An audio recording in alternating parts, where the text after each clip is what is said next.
মোৰ দৃষ্টিত আটাইতকৈ যদি ভাল হ'ব, আগতে আমি কি হয়, আমি যদি বিদেশী নাগৰিক এজন পুছবেক কৰোঁ বা আমাৰ ন্যায়ালয়ে যদি এজন মানুহক বিদেশী বুলি কয়, তেওঁলোক পশ্চিমবংগত সোমাই যায়। একেই ইয়াত যিটো আমি মৈমনছিঙীয়া ৰংপুৰীয়া বুলি কওঁ, তাতো একেই মানুহ আছে।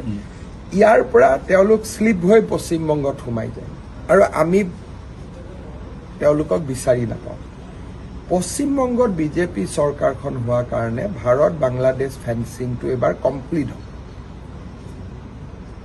আৰু আমাৰ দুইখন চৰকাৰৰ সহযোগিতাত বিদেশী নাগৰিকৰ অন্তত নতুন প্ৰব্ৰজনৰ বিৰুদ্ধে আমি সাংঘাতিকভাৱে যুঁজিব পাৰিম।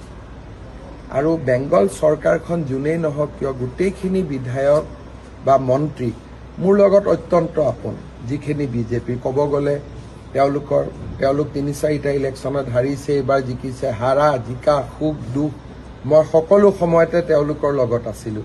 সেইকাৰণে চৰকাৰখনৰ লগত আমাৰ এটা ৱৰ্কিং ৰিলেশ্যন হ'ব আৰু এইবাৰহে আটাইতকৈ যিটো আমাৰ অসমৰ আটাইতকৈ সুৰক্ষাৰ প্ৰশ্ন, সেইটোত আমি আগবাঢ়িব পাৰিম। আৰু আজি যদি প্ৰধানমন্ত্ৰীৰ ভাষণটোতো প্ৰধানমন্ত্ৰী ডাঙৰীয়াই এই কথাকেইষাৰে উল্লেখ কৰিছে।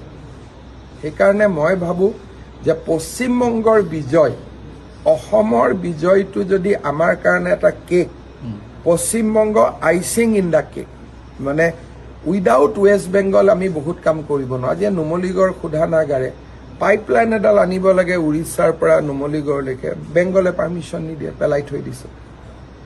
এই গোটেই যদি আমি যিকোনো কাম কৰিব খোজোঁ, পশ্চিমবংগৰ থ্ৰুদিয়েতো অসম আহিব। যেনেকৈ মেঘালয়ক যদি অসমে সহায় নকৰে, মেঘালয়তো কোনো কাম নহয়। যেনেকৈ আমি মেঘালয়ৰ মুখত বহি আছোঁ, আমাৰ মুখত পশ্চিমবংগ বহি আছে। সেইকাৰণে পশ্চিমবংগৰ বিজয়ে অসমৰ বিজয়ৰ আনন্দটো দুগুণ কৰিছে।